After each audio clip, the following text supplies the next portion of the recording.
here we go. Like, we're now recording this part, but I'm having a conversation with Dan the Christian Man after the summit we had earlier. Dan, you were speaking about what started on the call, and we have taken it all the way into who is Jesus to an extent, and then who he lived with. I have a connection I want to make to another who introduced the idea of the tribe of Dan and the DNA connection. So I'm going to see if he's available. And Dan, the Christian Man, is doing what he does, which is just share mind-blowing information. So we're going to get together and talk about this further, or are we doing that now? I just don't want to miss any more of this. It would be good timing.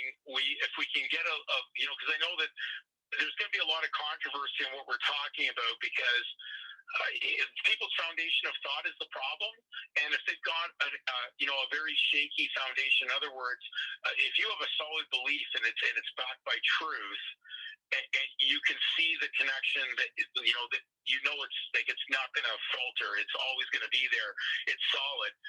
What's happening is because people have built their belief system on a very sandy foundation that can move at any moment, almost like being wiped out by a tide of the ocean. Yeah. And so you would never build your home on the sandy beach of the ocean, right on the sand, because of the fact that it can be swept right out with the tide.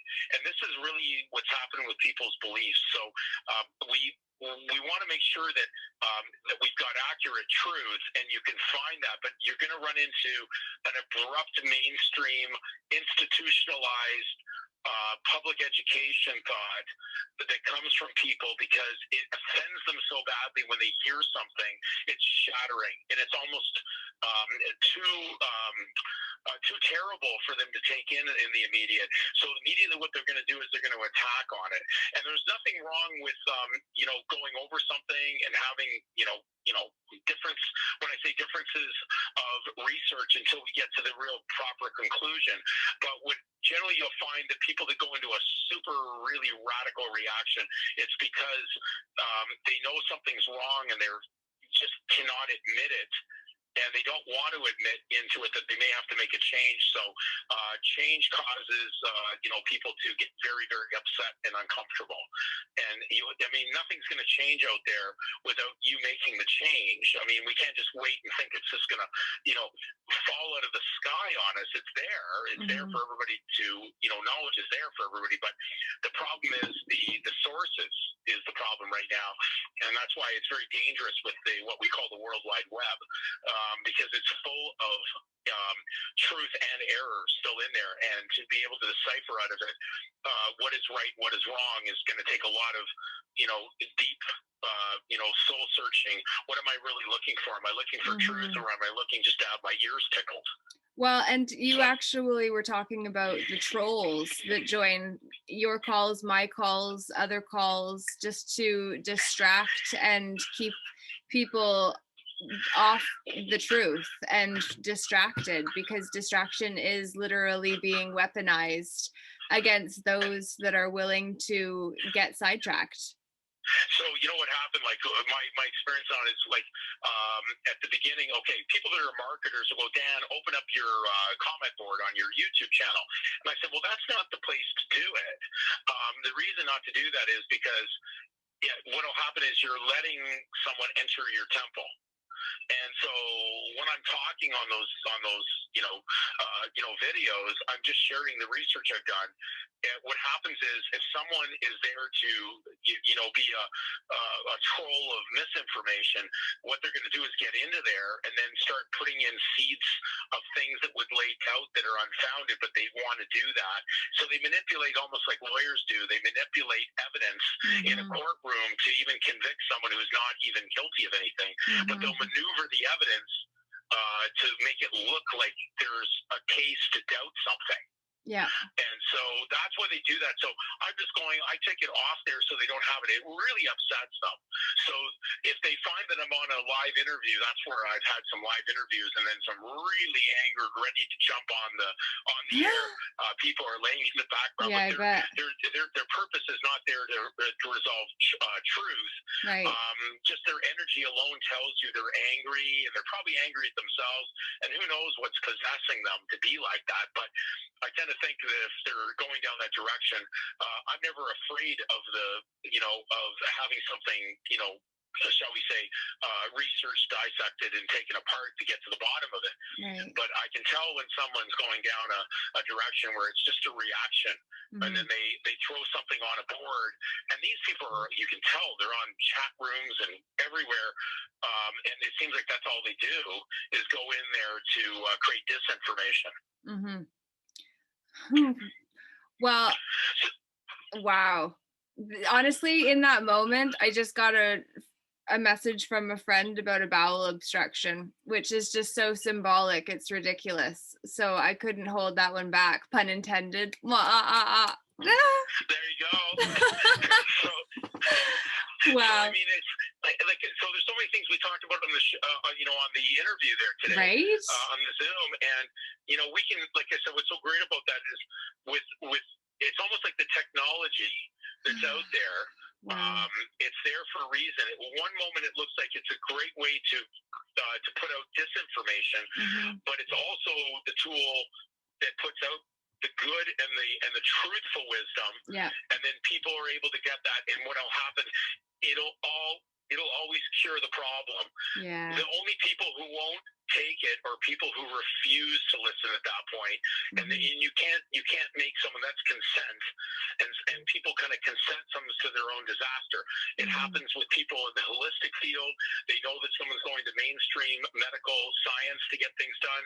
So what does mainstream medical science do? Oh, you got a problem with this organ, well, let's cut it out. You didn't need that appendix. Right. You didn't need those tonsils. We'll just cut the organ out that came with your body. You don't need that. Oh, you only need one kidney. We'll cut that kidney out. Don't worry. Oh my God. Well, you're speaking about the organ harvesting. Exactly. So what they try to do is, well, they're not dealing with the problem. And so it's just a practicing society that does evil things. So it's very evil to cut an organ out of the gift you got from God. If he didn't want you to have a kidney, he would have only given you one kidney. He wouldn't have given you two. Okay, but then you need two kidneys. Yes, absolutely. And then, do you remember that movie by Scarlett Johansson, or featuring Scarlett Johansson, where she was basically a replacement body for her real life character? Yes. Okay, so I think, do you remember the name of that? And can you I can't remember the name of the movie, but I know the movie you're talking about. Right? Well, that has always stuck with me, because right now we have to see, like, the Uyghurs over in China is not an isolated event. The Indian residential schools, the traumas and the travesty and all that comes with assassinating and assimilating a natural peoples into a corporeal body or entity is ultimately not isolated, because it's happening again now with the current indoctrination of the transhumanism agenda. That's right. They're very factoring in. If you look on insurance policies, if someone loses a limb, okay, like lose a certain part of their body, right, there's actually a value placed on that limb. Yeah, I've seen that. The insurance industry has got your legal body, not a natural body. They have it into a value system. But remember, everything in spiritual is invaluable, priceless. Oh, that sounds even like a meat market in a different way entirely. So that's what they've done. They've put us all into that. And that's why they have that blood. They say, would you like to donate your body on your driver's license? Right. Because your body's now being able to be, the full end system was, even if it went into medical science to be, to be taught upon mainstream medical doctors who are butchers of the body, they're not there to actually treat and heal. And you can't use the word heal in a system that's based on disease, and because fiction is the word fiction in Roman Latin means to feign. So it's to make something impure, something bad. So you can't fix things in their, you cannot cure anything in their system because they won't allow it to be cured, because they make money not curing it. And if you actually try to come up with a cure for cancer, which we already know there is numerous cures, Yeah. the reason why you'll never get the funding is because you would kill the industry of not fixing the problem. Well, So the Cancer Society would have thousands of people go out of work yeah. instantly. So truth kills commerce. Well, so does truth within the body, which is alkalinity, which kills acidity, which is the equivalent of toxicity. Exactly. So, when people were talking about during the pandemic, they said, what would work really good for anything where someone has like an immune system problem. And one of the interesting things is your body's low. Quite frankly, you could be low on vitamin C and vitamin D. And where's vitamin D come from? From sunlight. We know mainly it comes from sunlight. Yeah. And it's very, very dangerous for people to kind of have a weakened amount in, our northern hemisphere, because we get a lower amount of sunlight during certain months of the year. Right. And then on top of it, vitamin C. But what's interesting about vitamin C, the pine tree was deemed to be the tree of life, and pine has the highest level of vitamin C in the pine needles. So pine needle tea will actually give you a higher concentration than eating like a half dozen oranges. The pine tree from a different source. And pine trees are everywhere, and pine trees are also in places like the boreal forest, where animals such as moose and rabbits and various other creatures actually live eating pine needles and parts of the pine tree, because almost every piece of as far as I know, every piece of the pine tree is edible, right down to the bark. If you had to live on it, you could eat the pine tree. Now, it's interesting that the pine tree was also, it's called an evergreen, right? Because it's always green. It's green in the winter. It's green even in, of course, summer conditions.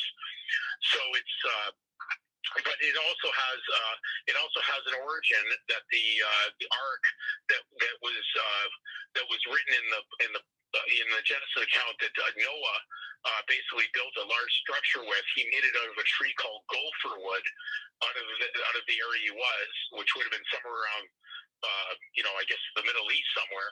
And their pine tree, of course, then we're talking about thousands of years ago, would certainly be stronger than the pines we have today. But the gopher tree was a pine tree.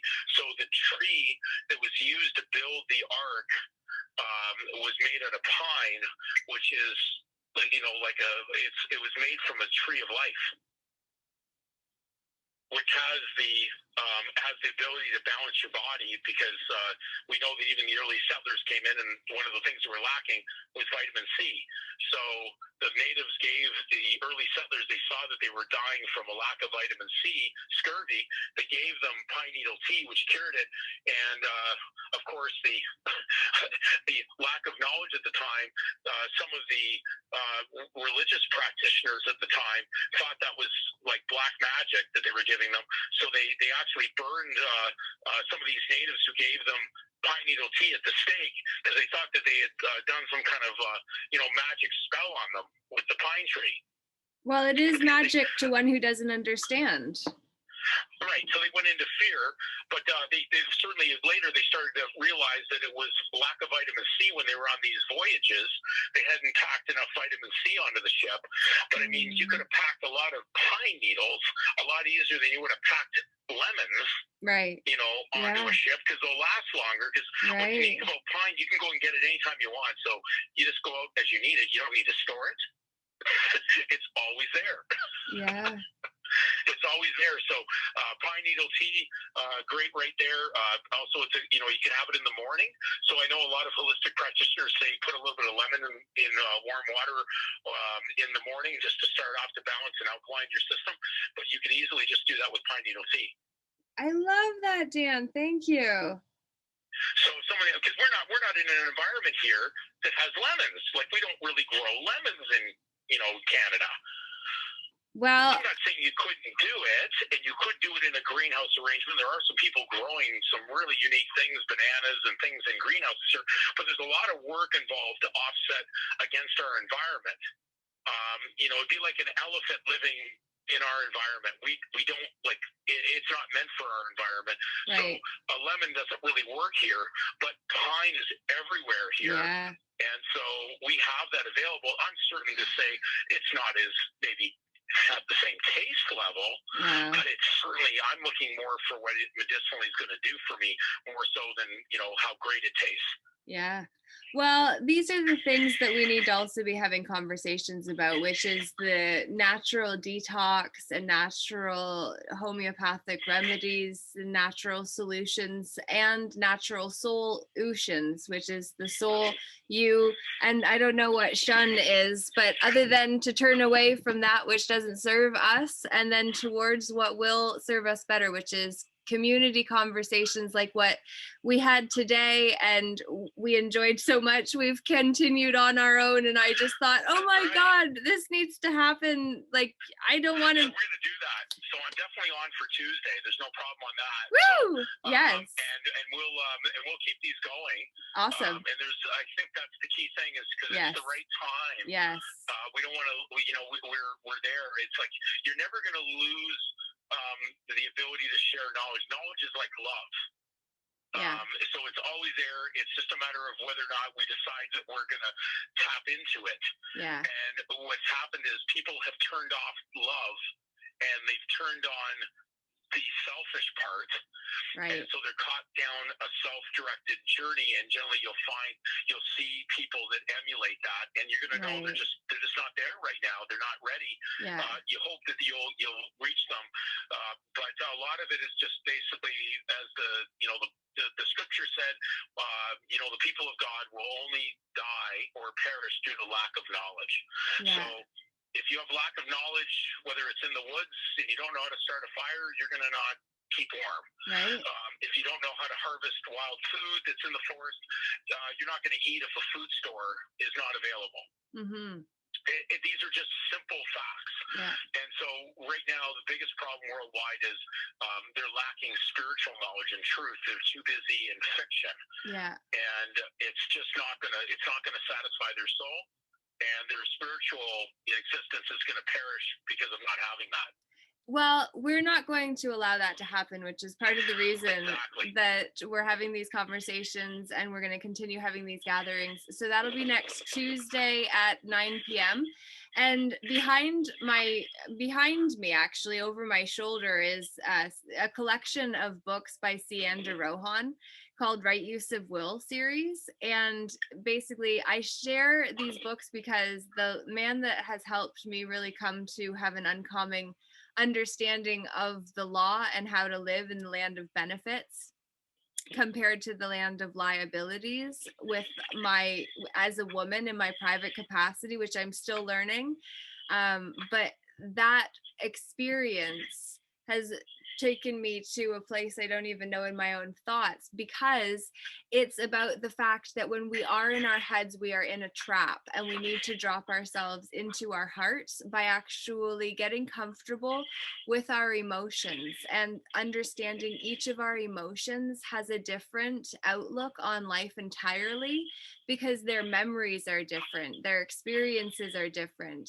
When you're in the high rise of emotional awareness, you've got 22 levels of emotion or states of being to choose from. And when you're in the lower ones on the ground floor, where you're next to the road and it's congestion and people are walking and there's all kinds of noise, it's very different than when you're in the penthouse of peace, possibility, and all of the great experiences that are states. People that are in there, like I said, it's what they're doing. Remember, we talked about that the world of natural, it's be fruitful, become many. In the world of what's unnatural, it's birth control. because it's unnatural. Birth control is unnatural. Giving someone some pill to stop a woman from ovulating, Right. it's not natural. So Yeah. what we've done is we've worked against nature, and that's why there's been cancer, and people don't even realize, that Yeah. unnatural living would be in a condominium Yeah. A because natural that's living not a condominium. natural building to live in because we weren't meant to live like that. Now people do live like that, Yeah. and I wonder what attracts them to it to an extent. But the minute that someone has been involved with more of a natural setting, a natural, like away from, major city developments and organized monopoly board living, which is what we see in the cities and all these subdivisions. That's not natural living. Because it's just too overcrowded in one zone when we have so much space. Wow. And we act like we're in lack of space. Yeah. So we jam everybody together, and then we create problems because it's not meant to be like that. Because the earth can only handle so much, and so that's welcome to pollution and the garbage and everything that we've been talking about in the interview today. Oh my So, God. anyways, let's keep it going. That's all I can say. Let's keep it going, and we'll be ready to talk on Tuesday. And if you want to talk in between, you've got my number. Woo! I look forward to it. Thank you, Dan. I appreciate you and everyone who tuned in to this, which will be posted alongside of the video that we did earlier. And Dan, you have yourself a fantastic evening. Okay, thank you. Okay. Ciao for now. You too. Thanks. Bye. Oh my goodness. Wow. What a day. Jeez. I feel so grateful. I feel like this blossoming orchid that feels like I have finally come to see my role in this whole gathering of humanity. Not human, because that's only aspects of men and women. We need the manifestations and the will of manifestations, the men and women of this world, to stand together united, whole and complete in and of ourselves, fully corporated. In corporation, we need to actually stop being part of the corporeal body that would assume to consume us, and instead we stand nobly as the ones that we were waiting for the whole time. So, as the we were waiting for the whole time, that is the shift that is now required. So let us make the leap together. Freedom Rising, Lord J. Namaste. The light in me honors. The light in you. Namaste.